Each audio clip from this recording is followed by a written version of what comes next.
મને તો એવું લાગે છે કે આને આપણે ઇન્ડિયાના કોઈપણ રેસ્ટોરન્ટમાં મેન્યુમાં સામેલ કરવી જોઈએ.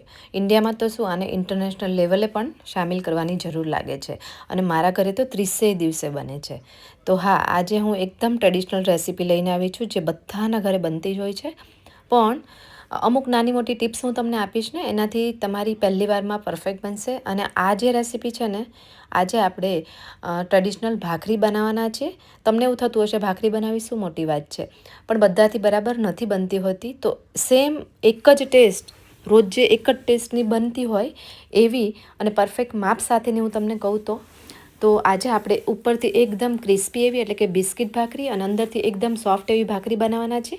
તો એના માટે 1.5 કપ જેટલો ઘઉંનો લોટ લીધેલો છે. અહીંયા મેં કોઈ પણ જાડા લોટનો યુઝ નથી કર્યો, હું રોટલી બનાવવાનો યુઝ કરું છું ને એ જ લઉં છું. તમે જાડો લોટ યુઝ કરતા હોય તો કરી શકો છો ભાખરી માટે અલગ. પણ એ રોટલીનો જે લોટ હોય ને એ 1.5 કપ જેટલો લીધેલો છે.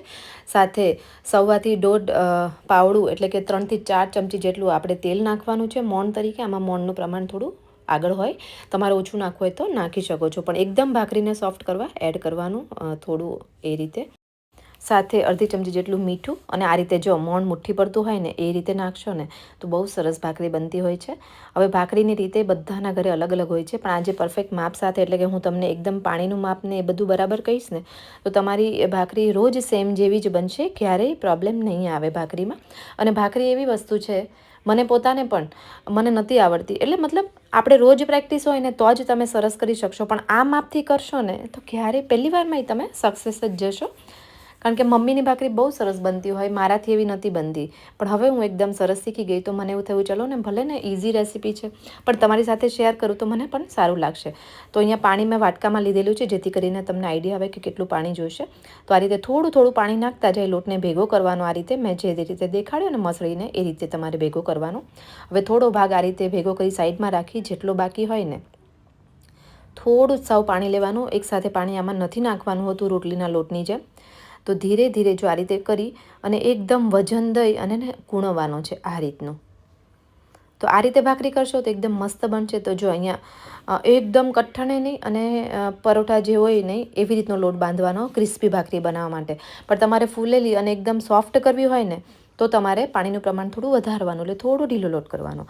પણ અહીંયા હું બિસ્કિટ ભાખરી દેખાડું છું, જે ચા સાથે અને દહીં સાથે બહુ જ મજા આવશે ખાવાની, એ ટાઈપની. જો આ રીતનું. તો અહીંયા મેં પાણી અડધા કપથી 2 ચમચી ઓછા પાણીની મારે જરૂર પડી હતી. તમે થોડું પ્લસ માઇનસ પાણી કરી શકો. અને અહીંયા લુઓ લઈ આ રીતે મેં 2 લુઆ કરેલા છે, એટલે 2 ભાખરી બનશે. એકદમ સરસ રીતે હાથેથી એનું ગોળણું બનાવવાનું, એટલે કે લુઓ કરવાનો, અને ધીરે ધીરે આને આ રીતે વણતું જવાનું. થોડું કઠણ હોય એટલે આજુબાજુથી કિનાર તૂટતી જશે, પણ જો થોડી વણી પછી એને એકદમ સીલ કરી દેવાની આ રીતે, એટલે એકદમ પરફેક્ટ ગોળ બનશે. ઘણા લોકો આમનામ જ કરતા હોય છે, પણ મને એવું થાય કે ના, આ રીતે કરીએ તો સરસ લાગે, એકદમ સરસ ગોળ બને રોટલીની જેમ. એટલે હું એને સીલ કરી દઉં છું અને આમનામ ચાલે. હવે એને કિનાર કિનાર વણવાની અને સરસ રીતે જો આ રીતે મીડિયમ રાખવાની. સાવ જાડી એ નહીં અને સાવ પતલી એ નહીં, એવી ભાખરી હોવી જોઈએ. અહીંયા આપણે પહેલેથી જ તાવડી ગરમ થવા મૂકી હતી. અહીંયા છે ને હંમેશા માટીની તાવડી હોય એમાં જ તમારે કરવાનું રહેશે. અને એક સાઈડ આ રીતે નાખી થોડી વાર રાખી, જ્યાં તમને કાચો ભાગ લાગે એ સાઈડ ફરી મૂકવાનું. એટલે પહેલું વળ છે ને આખું એકદમ સરસ થવું જોઈએ જો આ રીતે. તો નાખવા ટાઈમે ગેસ તમારે મીડિયમ રાખવાનો રહેશે.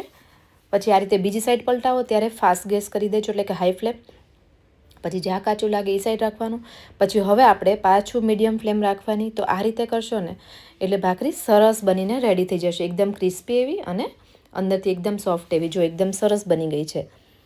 તો આ રીતની આપણી બિસ્કિટ ભાખરી બનીને રેડી થઈ ગઈ છે. જો તમે એકદમ પોચી અને ફૂલેલી ભાખરીનો વિડીયો બી જોવા માગતા હોય તો કહેજો, તો ક્યારેક કંઈક ટાઈમ હશે તો હું એ વિડીયો પણ તમારી સાથે જરૂરથી શેર કરીશ. મને કમેન્ટમાં કહેજો તો મને આઈડિયા આવે. હવે ઉપરથી આ રીતે ઘી લગાવી થોડા કાણા પાડી દેવાના અંદર, જેથી ઘી અંદર એ ઉતરે અને એકદમ સરસ મજાની ભાખરી બનીને રેડી થઈ જશે. તો એકવાર મારી આ ભાખરીની રીતથી તમે પણ ભાખરી બનાવી જોજો, તમને લોકોને બહુ ભાવશે. તો જો મારી મહેનત ને મારો વિડીયો તમને તમારા જીવનમાં થોડો પણ યુઝફુલ થતો હોય તો વિડીયોને લાઇક, શેર અને ચેનલને સબસ્ક્રાઈબ જરૂરથી કરી દેજો. હું તમને દેખાડું કેવી સરસ સોફ્ટ બની છે. તમને જો ઉપરનું લેયર એકદમ ક્રિસ્પી લાગે છે, તમે આમનામ ખાશો ને તો પણ તમને મજા આવતી હોય આવી ભાખરી ખાવાની. આમાં કોઈ પણ જાતની કોઈ વસ્તુની જરૂર નહીં પડે. જો અંદરથી એટલી જ સોફ્ટ બની છે. તો મારા ઘરમાં તો રોજ બને છે. અને કોને કોને ભાખરી બહુ ભાવે છે અને કોના ઘરમાં બને છે કમેન્ટમાં જરૂરથી કહેજો. તો ચલો ફરી મળીએ એક નવી રેસીપી સાથે. Thank you.